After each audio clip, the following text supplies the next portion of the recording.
educated. All right, man. Let's talk about TJ Hockenson and DJ Chark. Apologize to Brad Holmes because DJ Chark got injured again, and I understood the TJ Hockenson dynamic of it. So apparently, TJ Hockenson is sitting out for Minnesota for a contract. I mean, tight ends, man, they're one of those positions where you don't want to pay a bunch of money yet because most of your money gonna be allocated towards the quarterback and pass rushers, and you don't really want to be paying big money to running backs, tight ends, wide receivers. When for the most part, like Jay-Z said on the Rock Dynasty intro, it's like switching the spare. You know what I'm saying? You can just find another receiver. You can find another running back. Look at what Kansas City did with Tyreek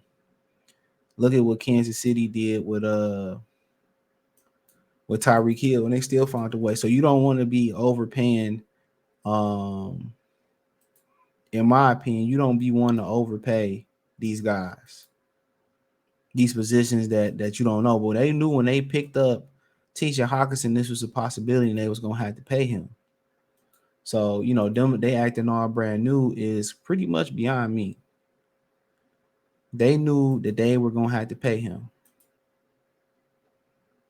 So they knew that they were gonna have to pay him what he was owed. They knew what they signed up for. So I don't know why they want to sit there and act brand new, like that they didn't know.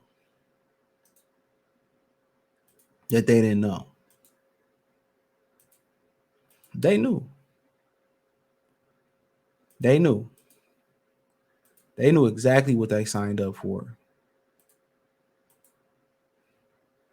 They knew exactly what they signed up for.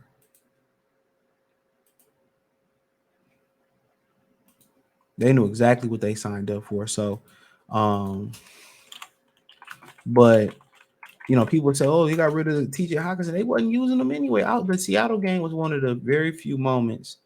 Um, it was one of the very few moments where they, in the past, how many years he was in Detroit, it was one of the very few moments they actually utilized him the right way because they had no other choice. Everybody was injured in the Seattle game. It was one of the very few opportunities. They draft these tight ends, and then you don't want to get them a game plan. You don't want to get them a game plan that's tailored around them for them to be successful.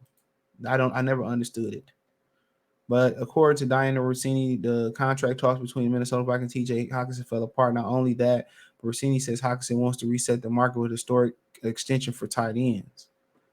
She says the Vikings and tight end TJ Hockenson have been working on an extension with both sides far apart per league sources. Hockenson wants to reset the market with a historic contract extension for tight ends.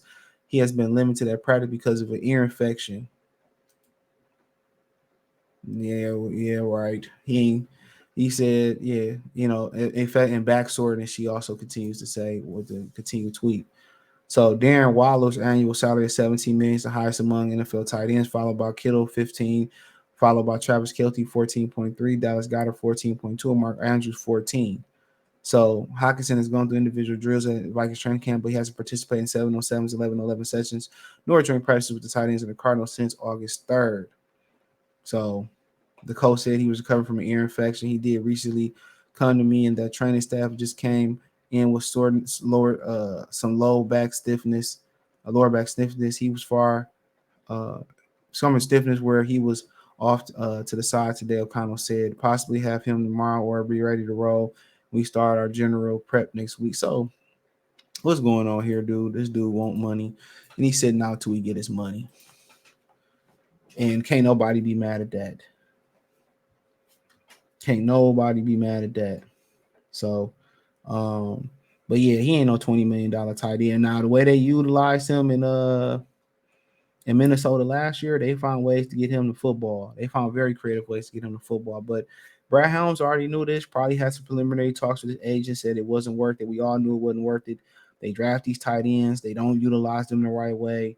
Hockenson went to Minnesota. They did use and abuse him in Minnesota. They found creative ways to get him to football. Just let you know Detroit need to stop drafting tight ends high because it's not a priority to get them to football. There's no priority. You want them to block and catch 5-yard flare routes or 2-yard flare routes and stuff. That's crazy to me. That's super duper crazy to me.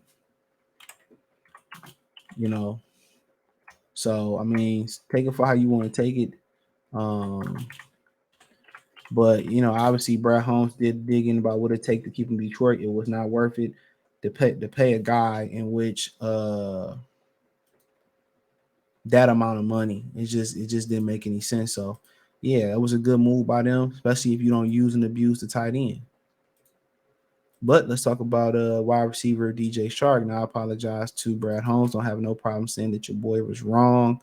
Because I said they should at least brought him back. But then you got to remember too, it was revealed when Carolina signed him, he stayed on the market so long because he had an injury. So that was the issue. He had an injury, but then it was said that he would be healthy enough to start the season with that injury. He got healthy and then he got injured again. So uh, you know, so quite frankly,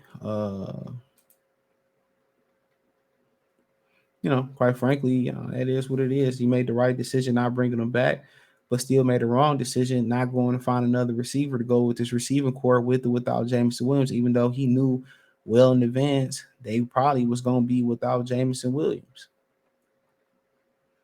He knew well in advance that they was going to be without him. So, I mean, hey, it is what it is. Carolina got a bunch of receivers stealing. I think they drafted one. They did lose DJ Moore. So he wasn't gonna play versus us, no way. We might see him later this year. We also do play Carolina sometime later in the season. So when Detroit travels to Charlotte, take on Carolina Friday, it seems they want to encounter a familiar face, at least on the field. Joe Persons, the Athletic reported former Lions wide receiver DJ Chark sustained a hamstring injury during Wednesday's practice. So it's worth noting that thoughts around the league have rested starters in preseason for the most part. So it's unclear if Chark would have played. He probably wouldn't have played. So hamstrings can be tricky. Those explosive, fast guys, they suffer. And we've seen what happened in Detroit with Jameson Williams. That's why you got to strengthen that hamstring, stretch it out, all that stuff, warm it up. So, like Brad Holmes made the right decision on. It seemed like he made the right decision on not signing DJ Chark back. So yeah, let me know what you girls and guys think. Thumbs up the video, share the video, subscribe to the channel. The subscribe button is the bell icon button. Hit all notifications, increase your chance, get notifications. We go live or drop video. Financially want to support the channel, Cash App, $ CJ Good 313, Venmo CJ Good 313, PayPal link description. All that's in the link tree, including my social media. Peace.